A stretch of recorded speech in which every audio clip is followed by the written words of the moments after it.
देखो ओडिया संस्कृति पर आधारित ये फिल्म टी निश्चित रूप से ओडिशावासी को हृदय को पूरा टच करिवो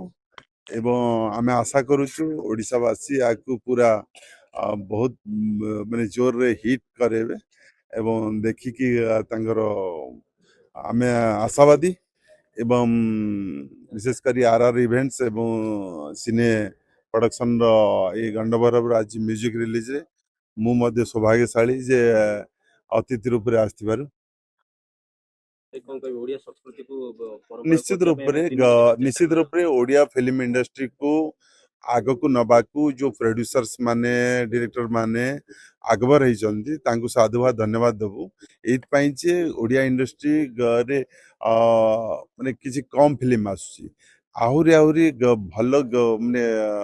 लोक मान को ओडिया चलचित्र देखांतु लोक मैंने जिन पूर्वर ओडिया फिल्म को लोक अनेक आसते से भाई एवं अनेक माने देखंतु एवं आदृत हंतु यहाँ आमर माने शुभकामना शुभेच्छा समस्त कलाकार वृंद को एवं समस्त सिने कथा विषादर कथा जो 700 सिनेमा हल था 50 ରୁ 60 अनेक प्रतिश्रुति दौरान मुख्यमंत्री कहले प्रत्येक ब्लॉक रे गोटे सिनेमा हल करेंगे किंतु सबु हॉल एवं मॉल पलटि जाइए वास्तविक से सिनेमा हॉल हबर अछि कि देखंतु सिनेमा हॉल टा सरकार निजस्व करें एवं सब पीपीपी मोड रे जदि हो पार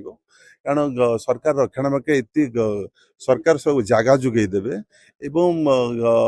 पीपीपी मोड रे हेले कौन हम कि दीर्घस्थायी हम आउ सरकार माने ताकू मेंटेन करवाटा काटिकर पाठ हो आपण कलिंग स्टाडियम से दीर्घ दिन है से अवहेलित होता एवं आम सरकार आसला भर प्रत्येक इयर बजेट रे तांको आमे पैसा दिया रिनोवेशन रिमोडिफिकेशन करने तेणुक आम सरकार चिंताशील अच्छी जे प्रत्येक ब्लॉक रे गोटे फिल्म हॉल तैयारी करिवे जगह ओडिशा सरकार जगह देवे एटा गोटे स्वागत योग्य पदक्षेप एवं पीपीपी मोड रे करिवे जो माने फिल्म इंडस्ट्री रे जो माने इंटरेस्टेड अछंती से माने आकु आसिले आहुरी भल हबो सहयोग हाथ बढ़े ओडिशा सरकार सहयोग देवे।